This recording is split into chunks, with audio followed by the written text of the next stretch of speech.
What's up guys, my name's Brandon and today we're going to be unboxing and comparing the brand new 14-inch M3 and M3 Pro MacBook Pros. There's a $400 difference between the two, so we're going to be running some benchmarks to see how the CPU and GPU speeds compare. We're going to test out that 8GB of RAM to see if it's enough, and we're also going to do some video exporting in Final Cut Pro to see if the M3 Pro is worth buying over the base M3 model. Okay, so let's start with the base model M3 MacBook Pro. All right, so we peeled off the tabs. Let's take a look at the MacBook inside. So here is the MacBook Pro in space gray. So set this to the side and just take a look at what else is inside of the box. So we do have a color matching cable here. So this is the MagSafe cable. So you can see we have a USB-C to MagSafe, and it is that nice silver color here for the space gray. We have our big pamphlet right here, and then we do have our power block. And this is going to be a 70-watt USB-C power adapter. All right, so let's set all of that off to the side and unpackage this MacBook Pro.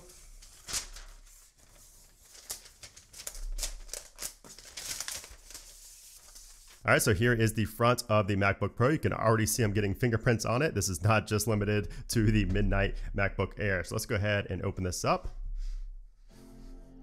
We have our auto turn on. Let's take off the screen, and there we go. Nothing like a fresh MacBook when you unbox it. It's never gonna look as good as it does the day that you unbox it, thanks to all the fingerprints and everything. All right, so now let's move on to the base model M3 Pro MacBook Pro with the 18GB of RAM, along with that same 512GB SSD drive inside. So let's go ahead and peel this off. And here we go. Here's going to be our first look at the space black colorway, the brand new color for the MacBook Pros this year. So here it is underneath of this packaging. But before that, you can see inside that we do have a space black cable here. So color matching. This looks super good. I love the look of the all black cable. And then of course we do have our charging block inside, along with our Apple stickers that are the same shade of black. Alrighty, so let's go ahead and take a look at this new space black color and compare it to the space gray.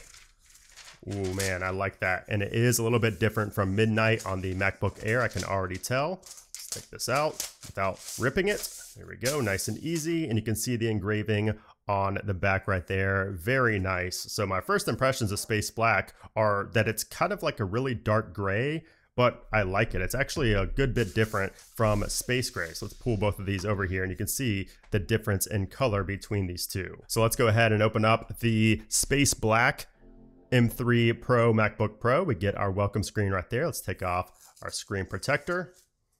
Man, very clean. So we do also have kind of an anti-fingerprint coating on this space black MacBook Pro, because of course with the Midnight MacBook Air, fingerprints were a major issue. So I'm expecting to see a lot less fingerprints on this space black color, but I love it. My first impression is very positive for this new color. So before we get into all of the testing, let's take a look at the exterior of these two machines. So on the left-hand side, we are going to have two Thunderbolt 3 ports on both sides, along with the headphone jack and our charging port right there. Now, if we flip it over to the right-hand side, you will notice a difference here because the base model M3 is only going to have two Thunderbolt 3 ports, whereas the M3 Pro and M3 Max have an additional Thunderbolt port on the right-hand side. Now, one very important thing to note about the M3 versus M3 Pro when it comes to those Thunderbolt ports is that the M3 MacBook Pro can only support one external monitor up to 6K at 60 Hz, whereas the M3 Pro machine can support two external monitors up to 6K at 60 Hz. So me personally, I use a dual monitor setup, so that completely eliminates the M3 from a machine I would buy for myself. That makes me, have to go up pretty much to the M3 Pro to get that dual monitor support. So that is something that you need to know, a big difference between these two that wasn't really advertised very much. But anyways, going back to the right-hand side of these machines, you can see we do also have an HDMI port along with an SD card slot. And then just a quick rundown of the specs real quick before we get into these tests. We do have an 8-core CPU and a 10-core GPU on the M3 versus 11-core CPU and 14-core GPU on the M3 Pro. And then when it comes to the RAM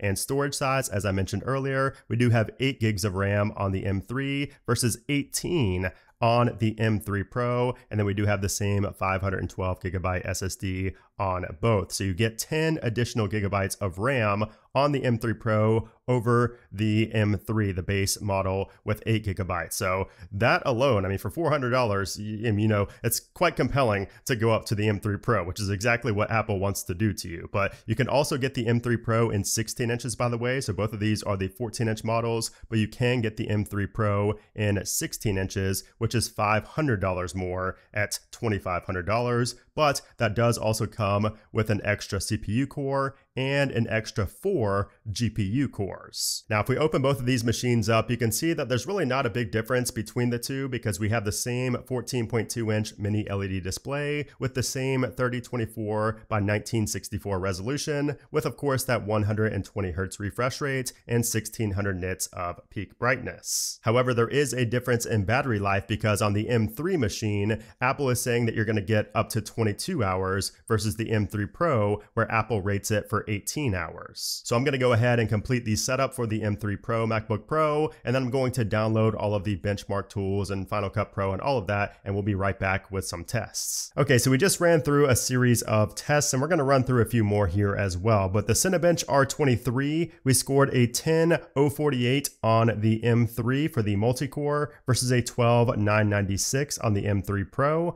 And then for the single core, the M3 scored higher than the M3 Pro at 1896 versus 1870 on the M3 Pro. However, the MP ratio is higher on the M3 Pro at 6.95x versus 5.3x on the M3. And I did just update both machines to the latest macOS 14.1.1, so I'm going to run a fresh Geekbench test on both for the CPU and for the GPU. All right, so we finished first on the M3 Pro MacBook Pro, and we scored a 3133 on the single core and a 14280 on the multi-core, compared to the M3, where we scored a 3093 on the single core and 11858 on the multi-core. So nice big difference there from M3 to M3 Pro. So for the OpenCL GPU test, we scored a 42439 on the M3 Pro and a 30322 on the M3. We also did a GFX Bench metal test earlier for the high level tests, and you can see for Aztec Ruins on the high tier, we got 109 FPS versus 66 FPS on the M3 machine. And then for 4K, we only got 48.9 FPS on the M3 versus a 79 FPS on the M3 Pro. So it's looking like gaming is going to be much better on the M3 Pro compared to the base model M3. Okay, so now I want to test out the file transfer speeds to see if we have any difference in transferring files from my SSD to the M3 machine compared to the M3 Pro. So I have all of my videos right here. This file size is 103.6 gigabytes. So we're going to transfer this over to our documents folder here, and we're going to time how long that takes. Okay, so it took us 2 minutes and 50 seconds to transfer over the 100 gigabyte folder. Now let's try it on the M3 Pro. And for the M3 Pro, it took us 2 minutes and 30 seconds. So a 20-second difference between the M3 Pro and the M3 when transferring files. Okay, so we just did a 5 gigabyte stress test for the disk speeds. So we were testing out the read and the write speeds. I let these run for a little while so they got more consistent across the board. And we ended up around 3,200 on the write speeds for the M3 compared to 4,300 on the M3 Pro, and for the read, a 2,950 on the M3 versus a 4,979 on the M3 Pro. So obviously much higher on the M3 Pro. However, we still have all green check marks down there, which is always a good sign. I did not see one red X on the base model M3. Okay, so now we're going to do a Final Cut Pro export test. So we have the same clip here. It's a 4096 by 2160 H.264 4K 30 FPS file. Our estimated file size is around 11 gigabytes. So let's go ahead and tap on next, and we're going to do this at the same time. We'll just name it a random name and go. Okay, so we finished at 12 minutes and 22 seconds on the M3 Pro and 12 minutes and 53 seconds on the M3. So really not a huge difference there. So only around a 4% difference between the M3 and the M3 Pro when it comes to video exporting. Very impressive for the base model. Okay, so we just ran a speedometer web browsing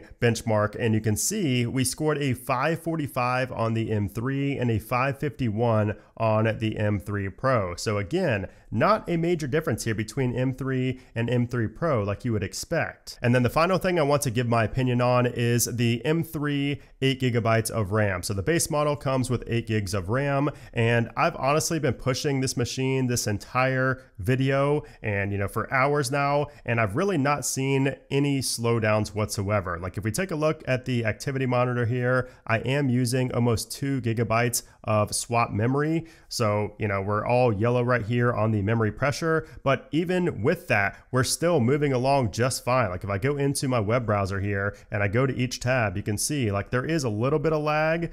When we go to each different one right here, each tab, there is a little bit of lag, but really nothing crazy. And I mean, not even a beach ball. And we have Final Cut Pro opened up, rendering in the background. You can see it up there, rendering in the background. We have Freeform open. We have all these different apps open, and I'm not even seeing a lot of lag here. So Apple has definitely improved, with the RAM. I mean, 8 gigabytes is not a lot, but Apple really makes it work well. I mean, surprisingly well for only 8 gigs. I'm pretty impressed here, and I don't think this is going to be as big of a deal as most people, think. Until you actually use the machine, I don't really think it's fair to say 8 gigs is not enough, because I'm doing a lot more than probably your average person is going to do on a base model machine, and I'm not really seeing a ton of lag. So color me impressed with the base model. Okay, so let me wrap this up by saying I did not expect this. I've been testing these machines, the M3 and M3 Pro, for over 14 hours today, and I thought for sure going into this that the M3 Pro was going to be the one to recommend to most users, but after everything I tested today, I think the M3 is going to be sufficient enough for most users,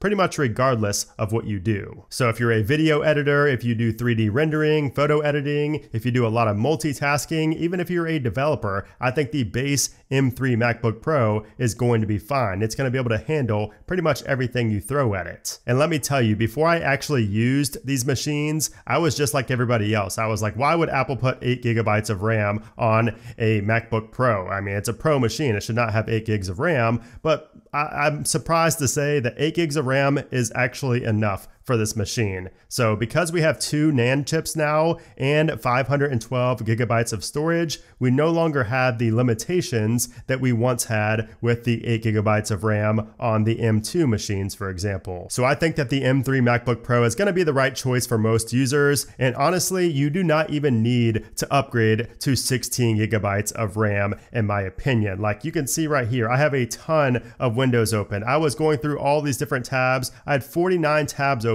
while I was exporting a 4K video. Like right now, I'm exporting a 4K video, and take a look at how fast I'm going through these different tabs. And they're all pretty, there's a lot of data on these websites that I'm going through here as well. And you can see hardly any lag. And if you're wondering what the catch is, I think there's 3 different things that are the catch on the base model M3 that's going to prevent people from buying the M3 and going up to the M3 Pro. And that is, number 1, the fact that we have the space black colorway exclusive to the M3 Pros. You can only get space gray and silver for the base model M3. Number 2, we are missing a Thunderbolt port, so you have 2 Thunderbolt ports on the M3 versus 3 Thunderbolt ports on the M3 Pro. And number 3, the fact that you can only have 1 external monitor hooked up to the M3 MacBook Pro, whereas you can have a dual display setup. You can have 2 external monitors with the M3 Pro. So those are my thoughts on the M3 MacBook Pro and the M3 Pro MacBook Pro. If you agree or disagree with me, if you have anything to say, if you've used these machines,